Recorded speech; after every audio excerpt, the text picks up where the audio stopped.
O programa, enquanto implementação, é bem sucedido. Agora, um país em que 40% dos domicílios na região Nordeste vivem de Bolsa Família é um país que ele próprio não é bem sucedido. E você tem um... Mas aí não é um problema do Bolsa Família, aí é um problema da economia. Perfeito. Só que em que medida você acha correto viver num país em que você chegou a 40% dos domicílios vivendo assim? E em que medida os administradores públicos, eles não se viciaram em viver em um modelo econômico assim? Porque esse é o problema. E Bolsa Família? Bolsa Família, eu vou reformar o Bolsa Família.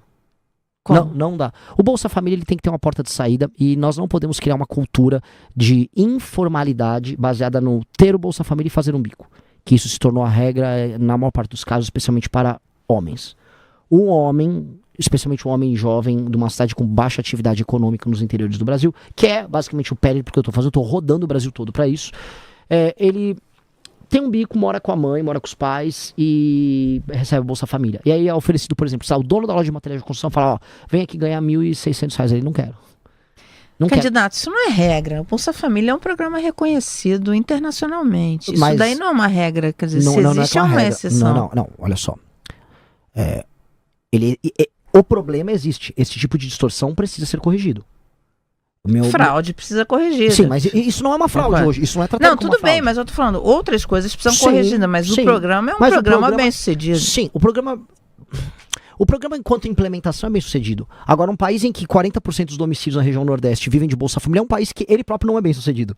E você tem um... Mas aí não é um problema do Bolsa Família, aí é um problema da economia. Perfeito. Só que em que medida você acha correto viver num país em que você chegou a 40% dos domicílios vivendo assim? E em que medida os administradores públicos, eles não se viciaram em viver em um modelo econômico assim? Porque esse é o problema. Recentemente eu chamei, olha, os políticos do Nordeste são parasitas. E são. Eles são parasitas porque eles aceitam essa condição em que 40% dos domicílios vivem de Bolsa Família, dão isso como um dado da realidade, e o máximo que eles fazem é, joga uma obra aqui, faz uma praça, pega uns eleitores, bota para trabalhar na prefeitura e vivem do dinheiro que é coletado dos outros lugares.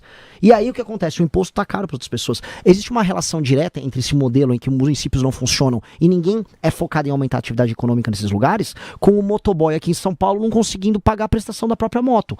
A correlação é direta. Uhum. Esse é o problema, esse é o grande problema federativo brasileiro. E esse é o problema que vai precisar ser endereçado. Então, o Bolsa Família é a causa do problema? Não, a causa é a inexistência de atividade econômica. O Bolsa Família é um sintoma que depois, de certo momento, começa a agravar o problema porque o administrador público não liga para a inexistência de atividade econômica. Na minha lei de responsabilidade gerencial, o principal indicador para o administrador público ser premiado é aumento da atividade econômica. Quando você aumenta a atividade econômica real, você gera emprego real, e aí você gera a emancipação das pessoas. E essa emancipação é o que vai nos permitir um dia nos emancipar do centrão, que é o grande inimigo brasileiro. Legal, e os internautas têm perguntado muito aqui, qual que é a tua solução para a Previdência e para a aposentadoria? Primeiro, ter regras equânimes e claras, sem privilégios. Segundo, nós temos que ter um gatilho automático para quando tão logo a população envelheça, você não precisa fazer uma reforma nova. Ela aumenta a idade da aposentadoria baseada nisso. E basicamente isso, porque a Previdência é uma bomba para tudo. Nós temos depois fazer a gente vai ter uma conversa grande, porque Renan, acho que a gente não tem que fazer só paramétrica, a gente tem que fazer uma reforma baseada também no modelo. O que é a reforma paramétrica? Reforma paramétrica é o que está lá na nossa PEC. Eu altero só os parâmetros, tipo, o cara que é militar, ele se aposentava aqui, agora eu vou fazer ele se aposentar aqui. Eu vou colocar todo mundo mais próximo da regra do regime geral. É basicamente isso, vou alterar os parâmetros.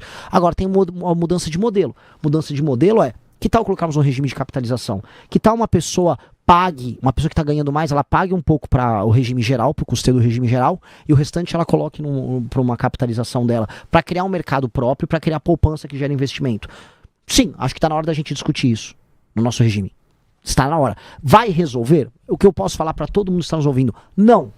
Não vai resolver, nunca, porque Previdência em lugar nenhum se resolve, especialmente com poucas pessoas nascendo, tá? Mas nós temos que ter uma economia produtiva a ponto de, sabendo que a Previdência sempre é problemática, nós temos condições de arcar com aquilo, entendendo que uma parte importante da população nossa não contribuiu para a Previdência. Vou dar um exemplo, essa massa desses, eu falei, 40% dos domicílios do Nordeste não estão no Bolsa Família. Essas pessoas estão contribuindo para a Previdência?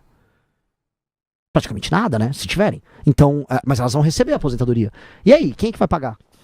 Entendeu? Alguém vai pagar. É um regime complicado. Então, se é um regime complicado, nós precisamos extrair o melhor dele para ser justo com as pessoas que estão contribuindo, para prestar alguma assistência para as pessoas que não estão contribuindo, para que ninguém morra desassistido, claro, ninguém aqui é desumano, mas que seja funcional e que o Estado seja capaz de arcar. Mas, candidato, assim, existe um problema antecedente, essas pessoas não contribuem porque...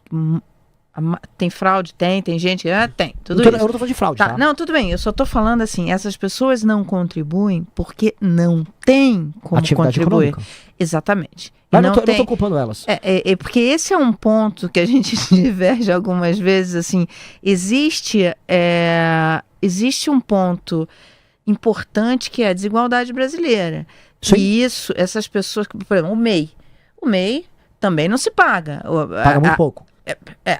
Essa conta não fecha Não do fecha. MEI. Só que é importantíssimo para formalizar Sim. essas pessoas. Mas a culpa da existência do MEI é a CLT. Tudo bem, mas essa é uma outra conversa. Mas o que eu estou dizendo é o seguinte: é preciso que a economia não seja disfuncional e é preciso que você resolva um problema brasileiro grave, que é a desigualdade. Perfeito. Essas pessoas precisam desse suporte. Sim, mas eu não vou resolver a desigualdade só dando para as pessoas enquanto não aumenta a atividade econômica. A única coisa que eu vou precisar fazer, a única coisa possível, vamos ser claros, eu só resolvo desigualdade gerando atividade econômica para todos. Perfeito. Concordamos É nisso. a única, assim, essa é a única coisa que o Estado brasileiro tem que se preocupar se ele quiser resolver o problema da desigualdade. Eu tenho que gerar atividade econômica. A atividade econômica tem que vir com serviços sociais bons que aumentem a produtividade das pessoas. Eu falo de educação funcional. Essa pessoa também que vem muito pobre, ela tem que ter água na casa dela potável, porque eu tô falando de um problema nos lugares mais pobres que é claro, água potável. Essa pessoa tem que ter acesso hoje à internet, porque é um meio que permita que ela consiga trabalhar com um nível de produtividade, se incluindo digitalmente.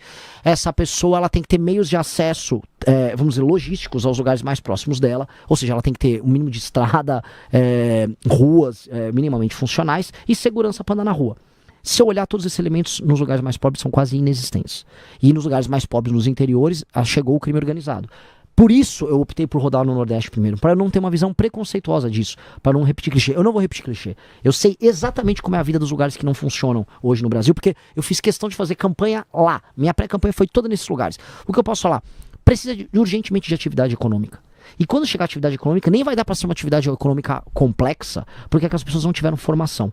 Então a gente tem que chegar com o agro desenvolvido tem que chegar nesses lugares, a gente tem que chegar com serviços, a gente tem que ter formação, vamos colocar aqui, de uma classe média minimamente apta a se adequar a um regime de trabalho normal, e aí a gente começa a falar nos ganhos e os implementos em velocidade de produtividade. É isso, não vai haver outro caminho além disso. Eu concordo 100% com você de Então que pronto. tem que ter... Não. De que tem que ter crescimento econômico, senão, e a atividade econômica no Brasil está muito disfuncional, principalmente por conta desses juros altos tanto tempo. Eu concordo, essa leitura que você faz, ela realmente tem fundamento. Mas a gente viu nas últimas décadas, e tem trabalhos acadêmicos internacionais sobre isso, que o crescimento por si só não resolve o problema da desigualdade, porque você tem estudos que mostram o crescimento que foi tido, inclusive nos Estados Unidos, as décadas de crescimento que teve econômico e que não gerou redução da desigualdade. Mas, ao assim, contrário, você teve até concentração. Aqui assim, se você tá num status norte-americano, as suas discussões vão ser sobre outros termos. Okay. Você vai aumentar ou diminuir. Eu estou falando de lugares, Mara, que não tem atividade econômica. Eu estou falando, por exemplo, essa é uma experiência muito única que você só nota quando você tá lá. Você tá rodando uma cidade do interior do Rio Grande do Norte para outra, e demorou 1 hora o caminho, você não vê um caminhão na estrada. Se não há um caminhão passando, é que não há nenhuma atividade econômica. Verdade. A gente tem que olhar o que China, Vietnã, Índia, porque o nosso termo de comparação são esses caras. O que esses caras fizeram? Muitas coisas, mas em todos os casos em comum teve crescimento econômico. E aumenta a atividade econômica em lugares que eram muito primarizados. Esse é o básico. Essas pessoas têm que se sustentar e viver com as próprias pernas. Isto é a obrigação. E o Estado tem que parar, não apenas de atrapalhar, que são discursos que parece meio, o Estado tem que sair da frente. Não, sim, o Estado tem que qualificar essas pessoas e trazer a iniciativa privada para atuar junto. Isto tem que ser feito de maneira desesperadora. A questão toda do meu problema político, como a política interfere, é que não há nenhum estímulo para que o agente político trabalhe para que isso aconteça. Muito pelo contrário, todos os estímulos estão na ordem contrária. Quanto mais pessoas dependem do agente político municipal, eu não estou falando assim, nem sequer um ataque ao Lula, Bolsonaro, assim, não é sobre o presidente da República. Quanto mais as pessoas dependem do prefeito local, é melhor para o prefeito local. E mais, existe um vínculo, existe um estímulo perverso que faz com que o próprio eleitor selecione apenas candidatos a vereador, a prefeito e a deputado que os ajude pecuniariamente ou com empregos. Porque se alguém não oferecer uma ajuda, aquela pessoa que é altamente dependente não vê utilidade no político. Então ela só vai selecionar políticos altamente corruptos que vão fazer isso. Então o modelo econômico populistas, no mínimo. Exato, então você está preso num curto-circuito. A gente precisa quebrar esse curto-circuito. Gostou do vídeo? Então deixa o like e se inscreve.